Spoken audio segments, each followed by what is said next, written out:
আমাদের দেখতে হবে না বন্ধু। তাদের উদ্দেশ্যে বলছি 4 তারিখ অব্দি সিআরপিএফ থাকবে, 4 তারিখের পরে আমরাই থাকবো। আমাদের পশ্চিমবাংলার সিআরপিএফ থাকবে, পুলিশ থাকবে, আমরা মাঠে ময়দানে থাকবো। দেখা বন্ধু 4 তারিখের পরে হবে, তখন যেন আউ করো না কি হচ্ছে। চোখের সামনে কারা লাফাচ্ছে, আজকে যারা লাফালাফি করছে মানুষের কাছে ভোট চাইবে, আপনারা একটা প্রশ্ন করবেন তারা আসলে যে ভবানীপুরে 1 নম্বর 2 নম্বর পঞ্চায়েতে তোমরা একটা রাস্তা করেছো, একটা কল বসিয়েছো, কোথাও একটা ইট পাতিয়ে দিয়েছো। যদি তোমরা দেখাতে পারো আমাদের কাছে ভোট চাইতে আসো। একটা মানুষের উন্নয়নের কাজ করেনি, একটা রাস্তাঘাট করেনি, কোনো উন্নয়নের কাজ করেনি। তারা এসে মানুষকে বিভ্রান্ত করে এই ভোটে কিছু ভোট নেবার চেষ্টা করছে। আপনাদের সজাগ হতে হবে।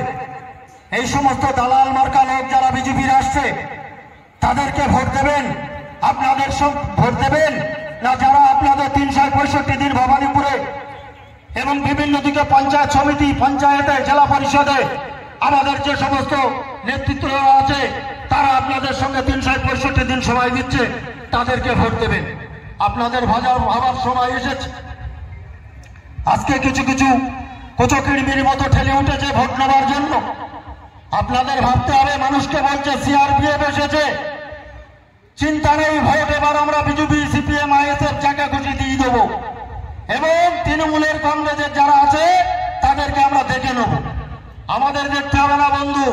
তাদের উদ্দেশ্যে বলছি 4 তারিখ অব্দি সিআরপিএফ থাকবে, 4 তারিখের পরে আমরাই থাকবো। আমাদের পশ্চিমবাংলার সিআরপিএফ থাকবে, পুলিশ থাকবে, আমরা মাঠে ময়দানে থাকবো। দেখা বন্ধু 4 তারিখের পরে হবে, তখন যেন আউ করো না কি হচ্ছে। সেই জন্য বলছি, আপনারা কিছু কিছু দালাল মার্কা লোক আছে ভবানীপুরে, তারা ভবানীপুরের উন্নয়ন চায় না, ভবানীপুরের ভালো চায় না। সেই সমস্ত লোকেদের থেকে আপনাদের সজাগ হতে হবে, তাদেরকে আপনাদের চিহ্নিত করতে হবে। আমরা যারা বসিরহাট লোকসভায়, আমি দায়িত্ব নিয়ে বলছি, বসিরহাট লোকসভায় 1882টা বুথ আছে, বসিরহাট লোকসভায় 1882টা বুথ আছে। এই বিজেপি আজকে বলছে আমরা জিতবো, রেখা পাত্রকে দিয়েছে। আপনারা দেখেছেন, তার মাইকের সামনে বলছি, রেখা পাত্র এমন একটা মহিলা, সে ওপেন মদের বোতল ধরে মদ খাচ্ছে, তাকে আমরা কি ভোট দিতে পারবো? ভাবতে হবে আমাদের এটা। ভিডিওতে আপনারা দেখেছেন, ফেসবুকে পোস্ট হয়েছে তার ছবি। তাকে ভোট দিলে সে মানুষের উন্নয়ন করবে? মানুষের পাশে থাকবে? সে কি মানুষের পাশে থাকবে? এটা আপনাদের ভাবতে হবে। 1882 যে কথা বলছিলাম, 1882টা আমাদের বুথ আছে। এই বুথগুলোতে বিজেপি বলছে জিতবে, সিপিএম এর বন্ধুরাও বলছে আমরাও জিতবো, আইএসএফ এর বন্ধুরা বলছে আমরাও জিতবো। আমি সেই সমস্ত বন্ধুদের কাছে বলছি, এই 1882টা বুথে যেন খুঁজে পাবে তো বন্ধু। 1882টা বুথে যেন তো দিতে হবে মিনিমাম।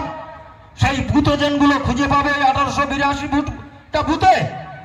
তারা 1882টা বুথে বুথেজেন খুঁজে পাবে না, তারা জেতার স্বপ্ন দেখছে। হাজী সাহেব শুধু জেতার অপেক্ষায়, সময়ের অপেক্ষায়। 4 তারিখে আমরা একসঙ্গে সবাই মিলে আবির খেলবো, আনন্দ করবো একসঙ্গে। তৃণমূল কংগ্রেসের জয় হবে, এটা নিশ্চিন্তে থাকেন। সবাই বাড়িতে বাড়িতে যে যেখানে আছে দায়িত্ব নিয়ে সকলকে বুঝিয়ে ভোটটা তৃণমূল কংগ্রেসের ঝুলিতেই ফেলতে হবে। এই কটি কথা বলে সকলকে ধন্যবাদ, অভিনন্দন, শুভেচ্ছা জানিয়ে আমার বক্তব্য শেষ করছি। জয় হিন্দ, বন্দে মাতরম। তৃণমূল কংগ্রেস জিন্দাবাদ, মমতা ব্যানার্জি জিন্দাবাদ, অভিষেক ব্যানার্জি জিন্দাবাদ, হাজী নুরুল সাহেব জিন্দাবাদ। মঞ্চ থেকে এই যে কথা বলেছে, এটা হচ্ছে ও আকের আলী যে দলে আছে সেই দলের সংস্কৃতি এটাই। এটা করবে এবং বলবে, এই যে এটা হুমকিমূলক কথাবার্তা, এটা ওদের সংস্কৃতি। আর ওদের নেত্রী, পশ্চিমবাংলার যিনি নেত্রী, তিনিও এই ধরনের হুমকি আগে দিয়েছেন, তার ফল পশ্চিমবঙ্গের জনগণ দেখেছে। আমরাও এই যে বলছে, নিশ্চয়ই ভেতর থেকে ওদের ইনস্ট্রাকশন ওদের নেত্রী দিয়ে দিয়েছে, সেই অনুযায়ী এই কথা বলছে। আমরাও এটা যেখানে জানানোর সেখানে জানাবো, এছাড়া আর বলার কিছু নেই এই বিষয়ে।